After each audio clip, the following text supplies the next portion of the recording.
Candice, hindi totoo yun. Walang kasalanan ng daddy ko. Kung sino man yung pumatay sa dad mo, hindi ko alam kung sino. Basta ako ang alam ko na frame up ang dad ko. Kung gano'n, bakit kailangan mo lumayo? Bakit ka nakipag-break? Kasi nga ayaw ko mapahamak ka. Di ba yun yung nangyayari pag magkasama tayo? Dahil lang doon? Paano yung mga promises mo sa akin? Paano yung pinag-usapan natin sa beach? Sabi mo, di ba, dapat solid tayo?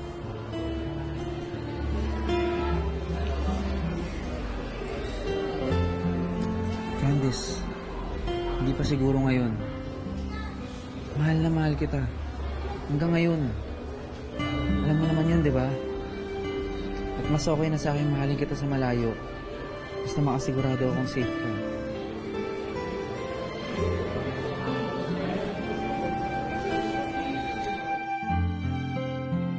And finally, our most magnanimous donor for his consistent and generous contribution, let's all welcome Mr. Mark Ross!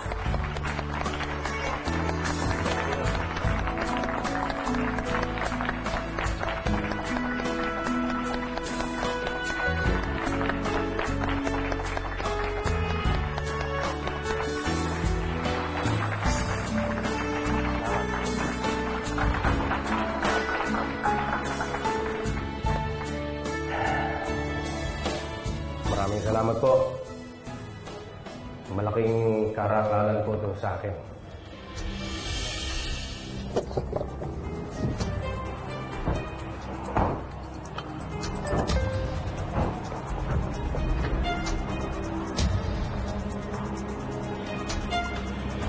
Well, gusto ko pong sabihin sa inyong lahat na tuloy-tuloy ang suporta ko sa eskwelahan na ito.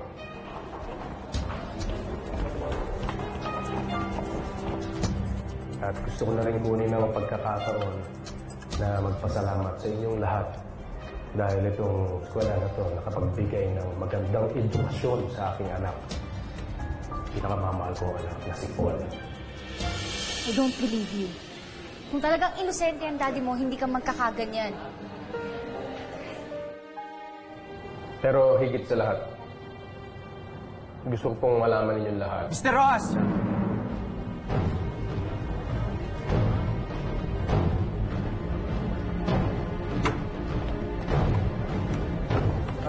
Anong ginagawa niyo rito? Ginagawa niyo rito?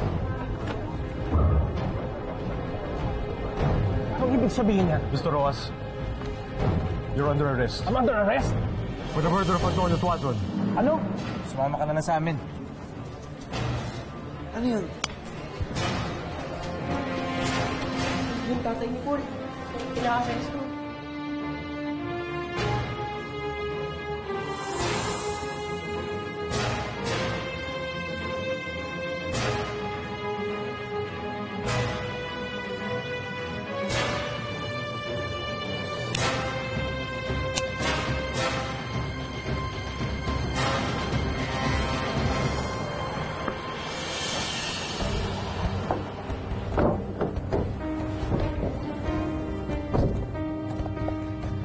Dad!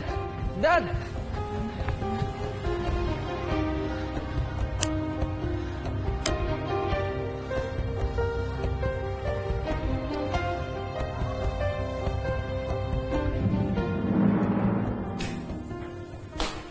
Hoy, Ateng! Ako ang napakahirap kaya dapat mas malaki kubra ko, no? Hati-hati nga eh. Lahat tayo nagtrabaho dito Ako nga naglagay ako sa pulis eh. Sapaking kita dyan Sige, subukan mo. Oh, ayan, dadagdagan. Ayan. Ano ba? Ang iingay nyo, kita nyo nanonood yung tao eh. Umalis nga kayo sa tabi ko.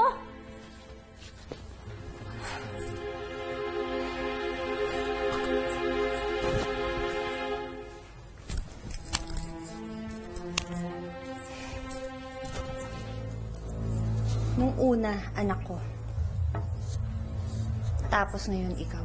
Sir Rojas ang pangulong suspect sa pagpastang sa pasyenteng si Antonio Tuazon. Wala nang atrasan to.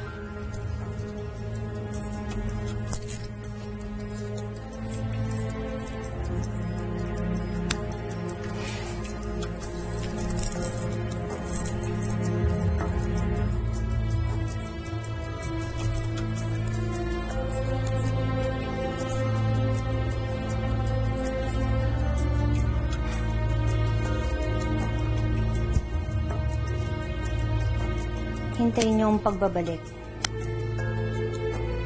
ng nag-iisang Mrs. Mark Rojas.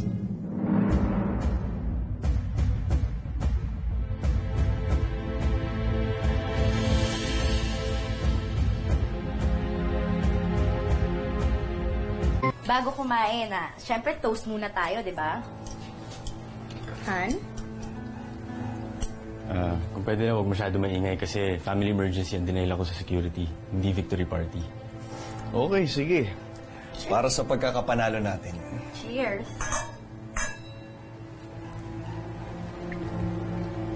Chow time!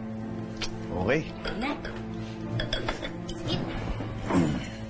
Pero sa totoo niyan, dapat talaga makasiguro tayo na mabulok sa kulungan si Mark. At hanggang sa mapatawan siya ng life imprisonment, saka pala ng mas malaking celebration. Tama ka. Buo na ang ebidensya laban sa kanya, pero paano kung makalusot na naman siya ulit gaya ng dati? Sa tingin ko, hindi na siguro. Hindi na siya ubra ngayon kay Atty. Fontanilla. Okay, let's eat. Paul! Paul! Teka lang. Tama na, Paul! Paul! Tama na, Paul! Tama na, Paul! Paul! Tama na! Patricia, parang bahala kay Paul. Pangako, Mark. Lalabas ka namin dito, Dad.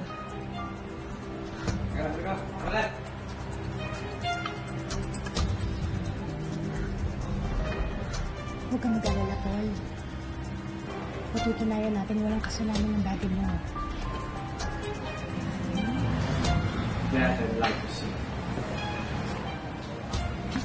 Mukhang magkakaharap tayo ulit sa korte, Atty. Litonwa. He must be Paul. Payo ko lang, iho. Baka mas gusto mo pang kumuha ng ibang abogado. An expert on criminal cases, like murder. One wrong move, you can say goodbye to your daddy. Ikaw ang mag-ingat, Atty. Fontanilla. Dahil isa-isa kong bubutasin lahat ng ebidensya mo. I accept the challenge. Halika na, Paul.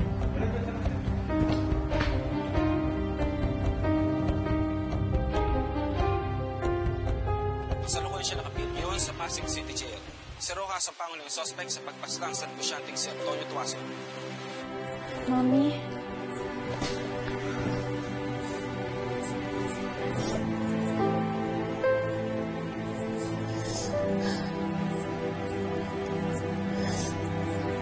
Kriminal nga ba talaga siya, Andrea?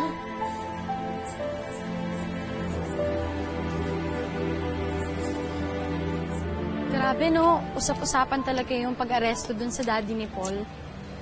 At syempre, kung damay ang Paul, damay din ang Candice. Oo nga eh. Bakit kaya dinidikit pa yung pangalan ni Candice kay Paul? Wala naman na kayo, diba? Ay naku guys, sabi ko na nga ba dapat hindi tayo dito dumaan eh. Kasi ang sama-sama ng vibes. Huwag sanang sumabat ang hindi kinakausap. But I'm so sorry, dear cousin. No wonder hiniwalayan ka niya. But think of it as a blessing. I mean, ang awkward naman, diba, if you're dating the son of the one who killed your father. I am sure hindi na talaga kayo magkakabalikan. Ever. O sister na nga. Kasalukuyan siya nakapilyon sa Pasig City Jail. Si Rojas ang pangulong suspect sa pagpaslang sa negosyanteng si Antonio Tuason.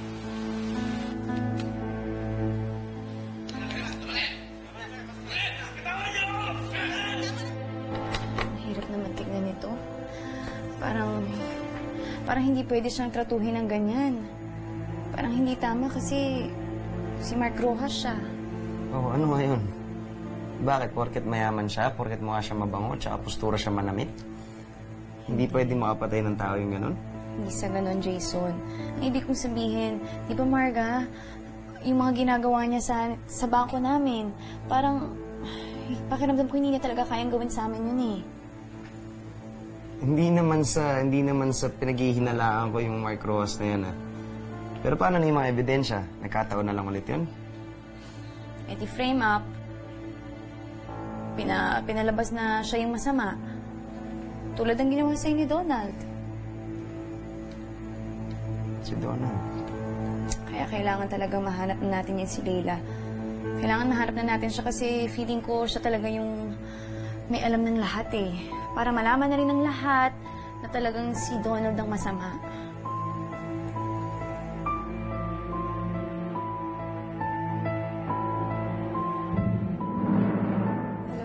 Balikan na lang next week. Sige, malapit na ako eh. Next na ako.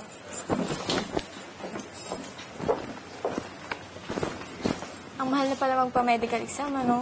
Wala ka pang trabaho, ang dami mo ng gastos. Ako meron. At sa Japan pa. Kinukumpleto ko na lang mga papeles. Mariales, Leila. Ako po yun. Miss, di namin pwedeng tataka ng fit to work. Ha? Bakit naman? Wala naman ako sakit ah. Dito, basahin mo na lang. Basta hindi namin pwedeng aprobahan to. Umis niya sa akin.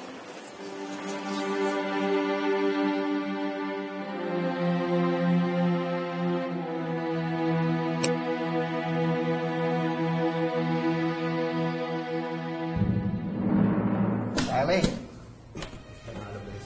bigatin pa lang ito isang ulo. Kunin ko kaya ninom sa kasal to. Kosa, tingnan mo yung suot ko. Parang sa'yo kakasal. Ang pogi niya. Eksakto. Pwede ba maging bride? Pwede! Parang suplado eh. Suplado? Baka bangasan natin yung mukha. Maging kamukha niya si Ponyong Nakaw. Ito!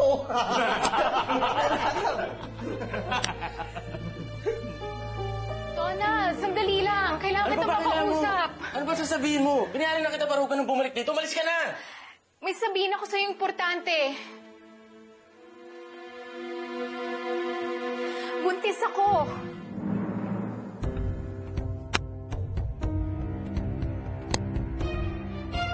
Iba talaga. Yan. Lasa, talo kayo. Simon!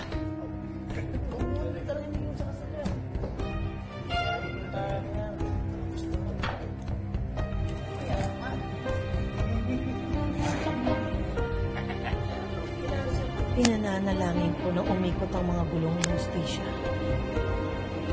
Pero ngayong umaandar na to, para bang ibang direksyon ang pinupuntahan nito. Kailangan ko pa bang buklatin ang nakaraan para maayos ang ngayon?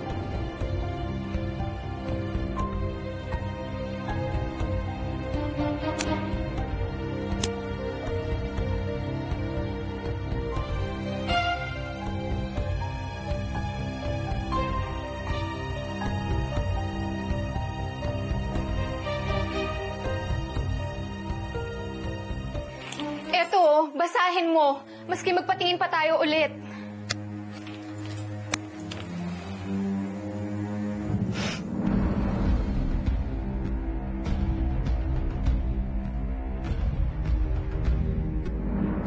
Dear Mark, gulong-gulo ako ngayon. Hindi ko na alam ang nangyayari. Lalo pa pag na-discover ni Mama. Pero may kailangan kang malaman.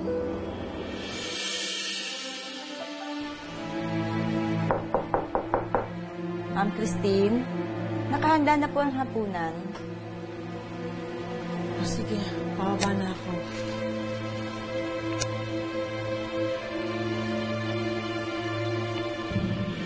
Ma? Anong ginagawa mo rito? Ay, dito na ako, anak. Hindi ko lang kayo iwan pa. Please po, sir, wala ba tayong magagawang ibang paraan para mailipat yung kliyente ko sa ibang facility? O di man lang kaya mahiwalay sa ibang preso? Wala rin talaga tayong magagawa. Patas ang turing namin sa lahat ng presyo nandito. Hindi ko man alam kung sino pumatay kay Daddy, pero ang alam ko, wala na kayong pakialam sa kanya. Puro na lang kay Tito Mark. Candice?